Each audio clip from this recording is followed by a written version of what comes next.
He stumbled into the ER clutching his chest, only for the admin to wave him away, until 7 minutes later, a top surgeon who recognized him from years past rushed in to save his life. Harold Jenkins, 68, lurched through the automatic doors of Mercy General's emergency room, his every breath a ragged, painful tear. His left hand, gnarled from years of service and work, pressed hard against his chest, a desperate attempt to quell the searing agony erupting beneath his ribs. The harsh, sterile glow of the fluorescent lights overhead seemed to flicker in time with the frantic hammering in his chest. He saw the admissions desk, a beacon in the blur of his failing vision. The administrator, Jacob Williams, a man in a crisp shirt, didn't look up immediately, his attention fixed on a computer screen, the soft click of his keyboard, a stark counterpoint to Harold's desperate gasps. Harold reached the counter, his knuckles white as he gripped its edge for support. Chest pain, can't breathe well, he managed. Each word a monumental effort. Jacob Williams glanced up, his expression neutral, almost bored. He took in Harold's sweat-soaked shirt, his distressed face. "Name?" Williams asked, his voice flat. "Harold Jenkins, veteran." The administrator's eyes flickered to his monitor, then back to Harold. "We have a high volume of patients currently, Mr. Jenkins. Do you have an appointment?" Harold's breath hitched. "An appointment? For this, I feel like my chest is going to explode." "It's an emergency," Harold panted, his knees starting to tremble. Williams tapped his pen on a clipboard. "Everyone here considers their situation an emergency, sir. We are currently at capacity for non-critical intake. You'll need to wait until a slot opens, or your primary care physician refers you with an urgent transfer." Harold's mind reeled. "Capacity? I fought for my country. Now I'm begging for help in a hallway." He could feel the eyes of other waiting patients, like Emily Smith and Noah Davis, on him, some curious, some indifferent, hidden behind their cloth masks. The scent of antiseptic, and something vaguely like chlorine stung his nostrils, making his stomach churn with a fresh wave of nausea. Before we continue with the story, be sure to let us know where you're watching from and what time it is in the comments. We love learning about our viewers. Now let's get back to the story. A wave of dizziness washed over Harold Jenkins. He leaned more heavily on the counter, his vision tunneling. "Please," he whispered, the sound barely audible above the distant rhythmic beeping of unseen monitors and the hushed murmur of conversations. "I don't think I can wait." Jacob Williams remained unmoved, his gaze firm. "As I said, we are at capacity. You can take a seat over there. We will call you if and when something becomes available." "Next," he called out, looking past Harold to someone else approaching the desk. The finality in his tone was like a physical blow. Despair, cold and sharp, pierced through Harold's pain. He felt a tremor run through his legs. "He's just sending me away to die." He looked at the hard plastic chairs in the waiting area, each one seeming miles away. He tried to take a step, a small shuffle towards them. Another spike of agony shot through his chest, radiating down his left arm, stealing his breath entirely for a terrifying moment. He gasped, a raw, choking sound. His hand flew back to his chest, pressing harder, as if to physically hold himself together. The fluorescent lights above seemed to pulse, brighter and then dimmer.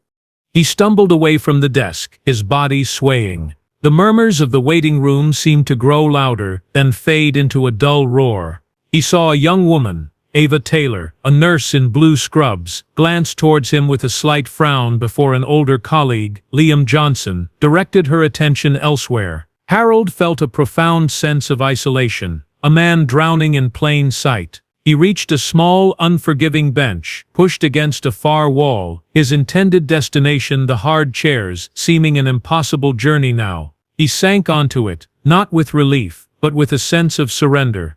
His breath came in shallow, rapid bursts. Sweat poured down his temples, stinging his eyes. He fumbled in his pocket for his old service handkerchief, his fingers clumsy and uncooperative. The fabric felt rough against his damp skin. He tried to focus on breathing, on staying conscious, but the pain was a relentless, crushing force. This can't be how it ends. Not like this. Not in a damn waiting room because of a clipboard.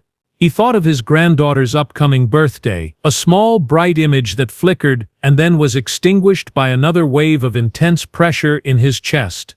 He could feel his heart thudding erratically, a wild drum against his ribs. Each beat sent a fresh jolt of pain through his torso. His vision began to blur at the edges. The sounds of the ER, the paging announcements, the rolling of carts, the hushed conversations, becoming distorted, as if coming from underwater. He pressed his palm against the cool wall beside the bench, trying to ground himself, but the cold offered no comfort, only a reminder of the chills seeping into his limbs. He was losing the fight to remain upright, his body slumping further. A new sensation began, a tingling numbness in his left arm spreading to his jaw. He knew, with a chilling certainty, born of old first-aid training, that these were classic, critical signs. He tried to call out, to raise his voice, to get someone's attention, anyone's, but only a faint groan escaped his lips. His eyes scanned the waiting room, searching for any sign of help, but people looked away, perhaps uncomfortable, perhaps unsure what to do. The administrator, Jacob Williams, was busy with another person, his back to Harold. The world started to tilt. The sterile white walls seemed to curve and warp. Harold Jenkins closed his eyes for a moment, a deep sigh escaping him, a sound of utter defeat. He felt his grip on consciousness slipping, the darkness at the edges of his vision encroaching rapidly. The last thing he registered was the cold of the linoleum floor rushing up to meet him as he slid from the bench, his body hitting the ground with a dull, sickening thud. The distant beeping of a monitor somewhere in the hospital seemed to grow louder, then abruptly, the monitor's alarm sputtered into silence.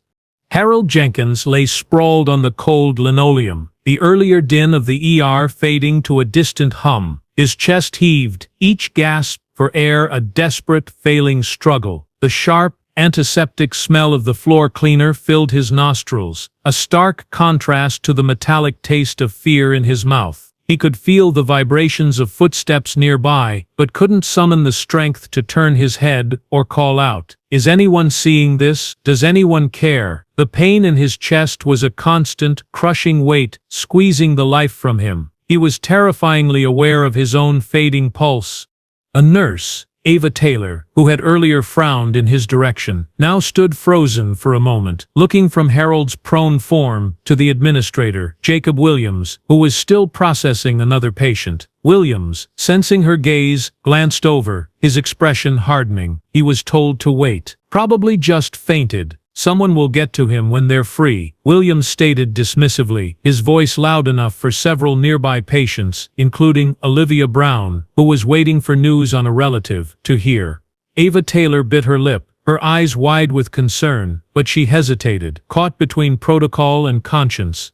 Nearby, a young man, Ethan Foster, who had been quietly observing the unfolding drama, pulled out his smartphone. His fingers flew across the screen, his face grim. He began recording Harold's labored breathing, the stark indifference of the scene. He captured the administrator's dismissive wave, the worried glances of other patients. This is wrong, Ethan thought, his own heart pounding with a mix of anger and helplessness. This man is dying. He quickly typed a caption. Black veteran denied urgent care collapses in Mercy General ER. Man needs help now. He hit post on a local Community Watch social media page. The post, with its stark video and urgent plea, began to circulate with surprising speed. Shares and comments flooded in within minutes. Someone tagged the hospital's official page. Another user, a former Army medic, recognized the severity of Harold's visible symptoms from the short clip and added a comment, "Classic MI signs. That man needs a cardiologist stat." The digital outcry was instantaneous and fierce. Inside Mercy General's administrative offices, a communications intern, monitoring social media mentions, saw the post. Her eyes widened. She knew the hospital's PR couldn't afford this. She immediately flagged it to her supervisor, who then pushed it up the chain.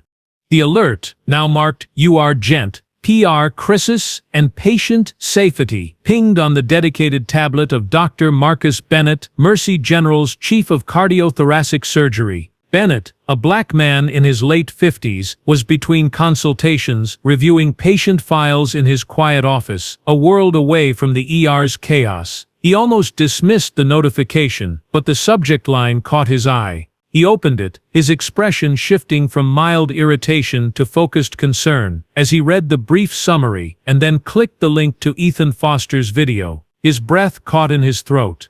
Dr. Bennett leaned closer to the screen. His eyes narrowed on the grainy image of the collapsed man. The face was contorted in pain, the skin ashen. But there was something undeniably familiar about the set of the jaw, the shape of the head, even in such a distressed state.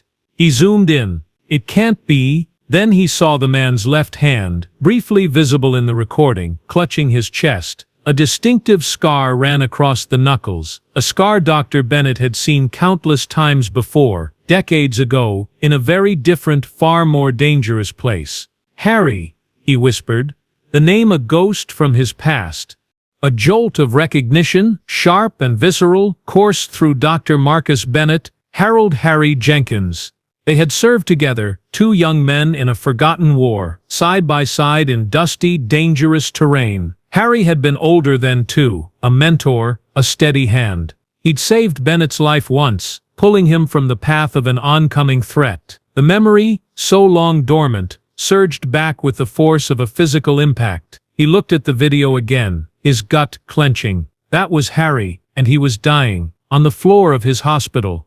Without a second thought, Dr. Bennett was on his feet, his chair scraping loudly against the polished floor. He grabbed his white coat and his hospital ID badge, his mind already racing, calculating, planning. No time for calls, no time for protocols now. He knew the ER layout, the fastest route. He remembered Harold's medical history from their service days, a strong man, but with a family history of heart trouble they'd often discussed during long nights on watch. Every second was critical. He burst out of his office, his face a mask of grim determination.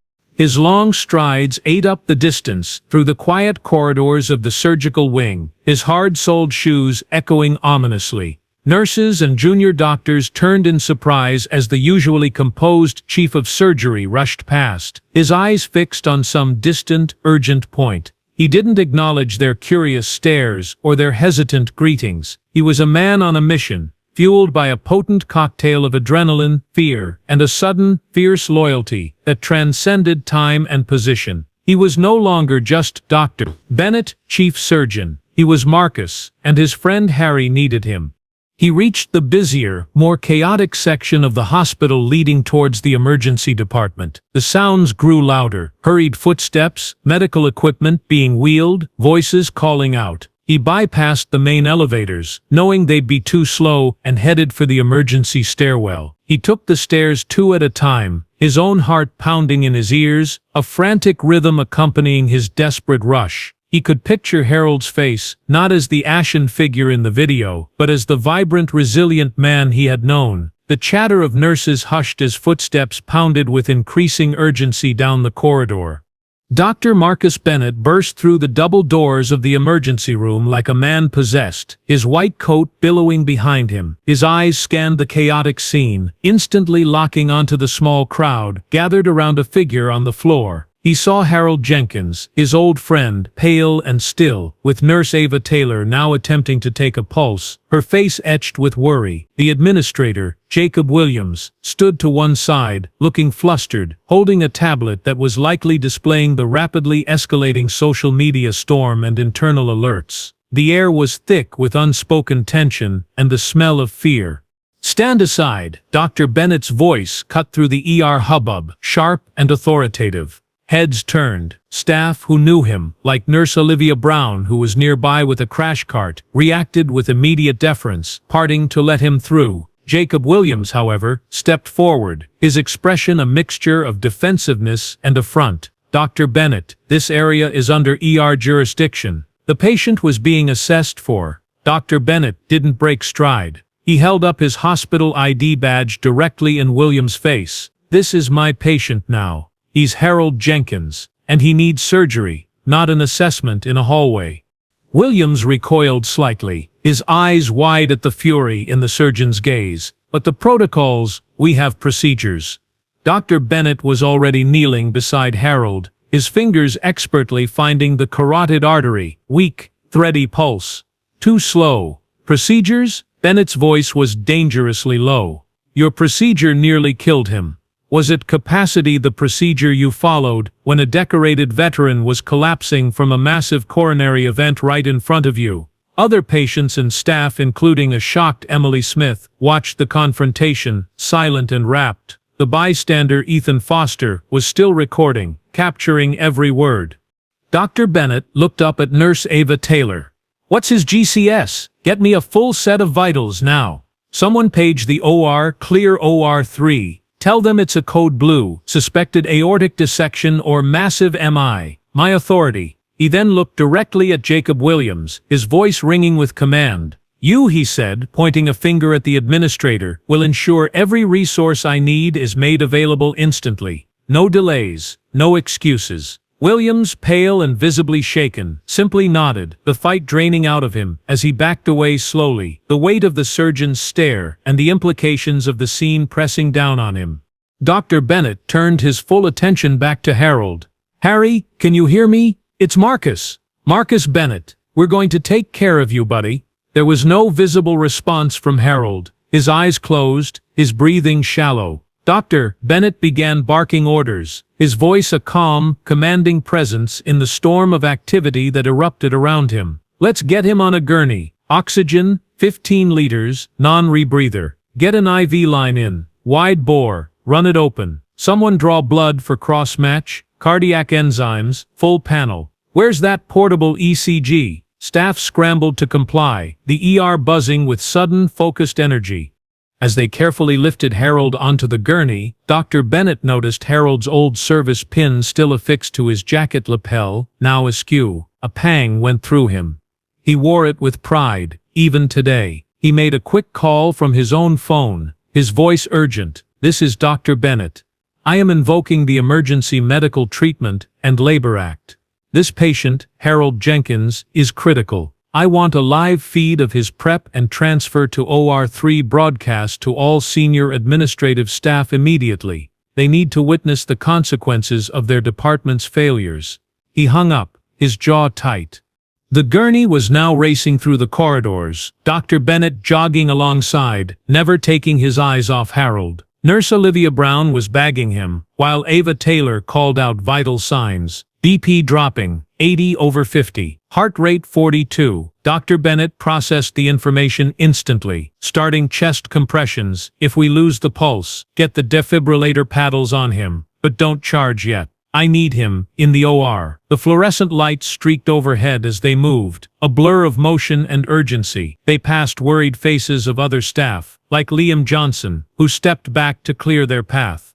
They burst into operating room 3. The surgical team, already alerted, was scrubbed and ready. Anesthesiologist Dr. Spencer Young met them at the door. What have we got, Marcus? Massive event, Spencer. Looks like an anterior STEMI, but could be worse. Let's get him on the table. We need to bypass, now. Harold was transferred to the operating table. The bright surgical lights illuminated his still form. Monitors were attached, lines secured. The room was a symphony of controlled chaos, beeps, and clipped commands. Dr. Bennett stripped off his coat, already moving towards the scrub sink. He scrubbed with practiced, methodical speed, his mind a whirl of surgical pathways, potential complications, and the image of his friend's life hanging by a thread. He backed into his sterile gown, gloves snapping into place. He approached the table. The anesthesiologist gave a thumbs up. He's as stable as he's going to be, Marcus. Go. Dr. Bennett took a deep breath. The only sound in the room now, the rhythmic whoosh of the ventilator, and the steady beep of the heart monitor, perilously slow but still there. He extended his hand. Scalpel. A scrub nurse, Terrence Brown, slapped the cold steel instrument into his gloved palm. Dr. Bennett looked down at Harold Jenkins, his friend, his brother-in-arms. Years melted away. He was no longer in a pristine, advanced operating room, but back in the dust and chaos, fighting to save a life that mattered deeply to him. He focused, all emotion channeled into the task ahead. The noise of the hospital, the administrator's incompetence, the viral video, all faded. There was only Harold, the failing heart, and the steel in his hand. The surgeon's gloved hand hovered over the scalpel, poised above Harold's chest,